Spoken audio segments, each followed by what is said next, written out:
hihipan ko siya. Hihipan ko bubuka. Hihipan ko matutumba.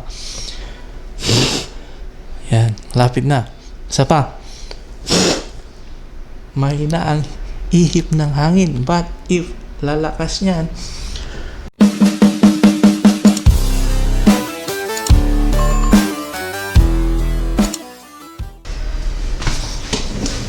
yes sir! Hello! Welcome back to this channel. So, it's been a while. Medyo busy, please forgive me for not uploading for quite some time. But today, let's start to restart. My goodness. Let's start to upload some videos again for educational purposes on disaster risk reduction and management. And today, I want to discuss to you what is disaster risk. Okay? Again, what is disaster risk? So let's go. Wala nang intro. So by definition of Republic Act 10121, a disaster risk is the probability that a hazard would hit a vulnerable community and would result in loss of lives and physical damages. See, in short, you can just say a disaster risk is the possibility, okay, that a hazard could cause a disaster. If you haven't had a definition of what hazard is, please check out my previous videos. Meron din tayo dyan the definition of disaster, and actually we also have a previous discussion of what disaster risk is all about. But today, let's concentrate on the definition of what is disaster risk. Okay? So, again, it's the probability. In Tagalog, yan po yung tsansa or ano ba ang posibilidad na magkaroon ng disaster sa isang community. So, it is based on what hazard is there, what vulnerability are there, and how exposed are the people or what are the elements at risk on particular community, and of course kasama rin dyan ang mga capacity natin. Ulitin ko, how do we know this? Okay, please go back. You can just visit my previous video. Nag-compute po tayo dyan. Pwede pong i-compute ang isang disaster risk. You can do it by performing extensive research on the hazard, vulnerability, exposure, and capacity. But for now, I want to further illustrate the definition of a disaster risk. Okay, and I want to show you something. Let's go. Tara, para mabilisan lang. Okay? Sige.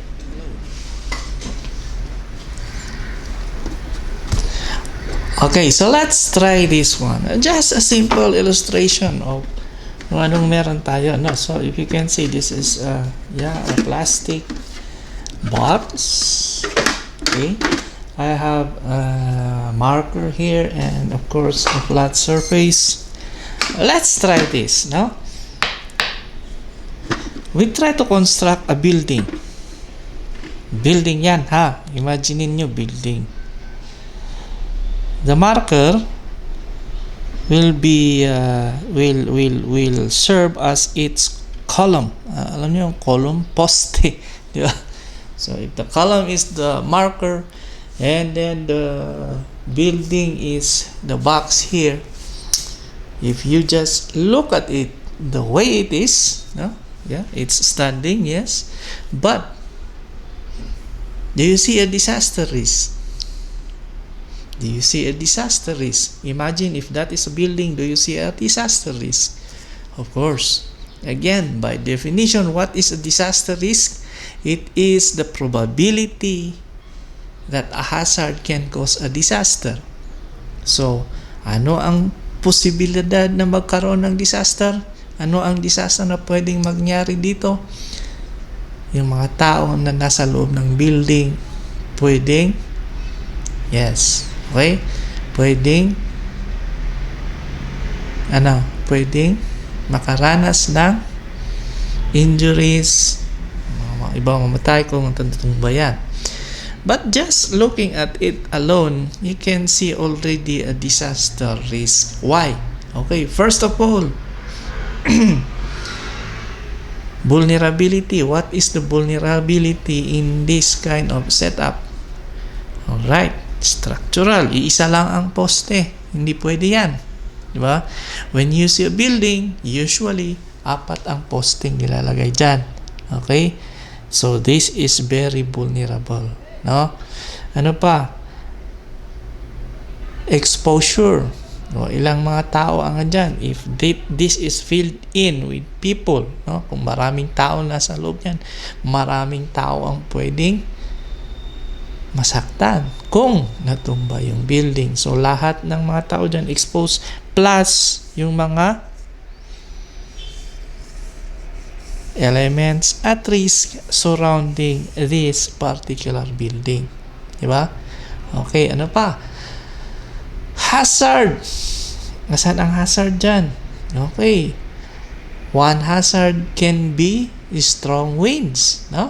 Pag may malakas na ihip ng hangin, pwedeng itumba niya yan, magkaroon ng disaster. Example, strong winds. Ganun kung kakayanin ko. Hihipan ko siya. Hihipan ko bubuka. Hihipan ko matutumba. Yan, malapit na. Isa pa. Mahina ang ihip ng hangin. But if lalakas niyan,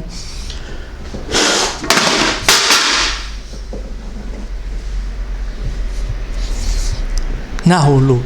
Disaster. Diba? So, disaster risk can be seen depending on the hazard. So, sa illustration natin na yan, what is the hazard? Yung malakas na hangin. Ano ang vulnerability? Nag-iisa lang ang posting sumusuporta sa kanya. Ang exposure, ayan, maraming elements at risk on its surrounding. And of course, kung building yan, yung nasa loob ng building, ang daming na-expose sa disaster na pwedeng mangyari. Okay? Ayos? Sige.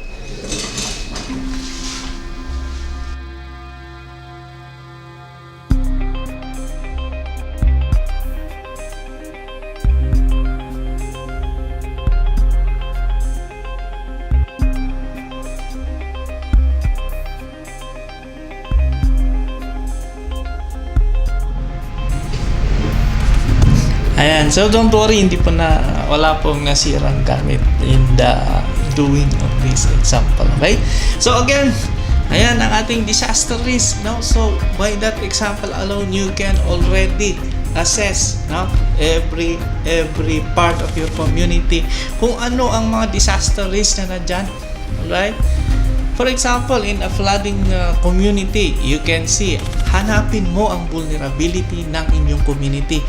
Malamang walang kanal or siguro, no, punong-puno ng basura ang kanal. Okay? You can see that, di ba? Or anong tawag nito, hindi nalilinisan ang inyong kanal kaya nakaka-flood. Those are your vulnerabilities. And what are you supposed to do? Of course, you have to clean, no?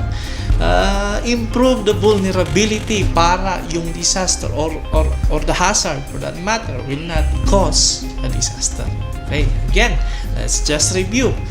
Disaster risk is the probability that a hazard would hit a vulnerable community and would result in loss of lives and physical damages. Sa maikling salita, ito yung posibilidad na ang hazard ang maging isang disaster or magdulot. Ang isang hazard ay magdulot ng disaster. Hazard, ano ang hazard? Again, we have another illustration of what a hazard is. Please check out on my videos. It's a potentially damaging physical event, phenomenon, or human activity that may cause the loss of life or injury, property damage, social and economic disruption, or environmental degradation. Di ba? For our example, ang hazard natin is the strong wind. Diba? Hindi pa earthquake yan, ha? Yung strong wind can also cause a disaster, no? So you have to consider that whenever you are doing or improving or making a building or improving your community. Again, consider hazards, no? Ano ba ang hazard dito? Flood kaya? So kung alam mo na flood ang area, gawan mo ng kanal. Kung alam mo nga landslide area, gawan mo ng slope protection. Okay? Yan ang ating mga hazard. Okay? And ano pa yung isa? Yung vulnerability. No? Again, sa ating example, nag-iisa lang yung poste ng building. Yun yung kahinaan niya. So, most likely, may mangyayaring masama. And by definition, again, vulnerability is the characteristics and circumstances of a community system or asset that make it susceptible to the damaging effects of a hazard. Okay, so I think that's it. I think we have made an illustration of what a disaster risk is. Again, lagi-lagi po nating tandaan, no? Pwedeng maiwasan ang disaster kung naintindihan natin kung ano ang disaster risk. So whenever ikaw mismo, whenever you are in a community, try to analyze the disaster risk of the place where you are in. What better way to do that? The PBOX have launched. Merong it's for everybody. It's free. It's called the Hazard Hunter PH. Okay? You can download it or you can browse it in your website. May mga instruction doon kung paano nyo makikita ang mga iba't ibang hazard kung nasaan kayo. No? It is powered by GIS, of course. I mean GPS. No? So, you need to have a GPS on your cellphone kung nasaan kayo. And then you can check doon kung may hazard sa paligid nyo para alam nyo kung paano iwasan ang hazard para hindi maging disaster. Alright, so sana nakatulong ulit ang video na ito. Please comment on kung ano pa ang gusto nyong definitions or ano pang illustrations ang gusto nyo pang maintindihan. And I will try to do my best para ipaliwanag sa inyo ito through this video, no? Sa mga video natin dito sa YouTube.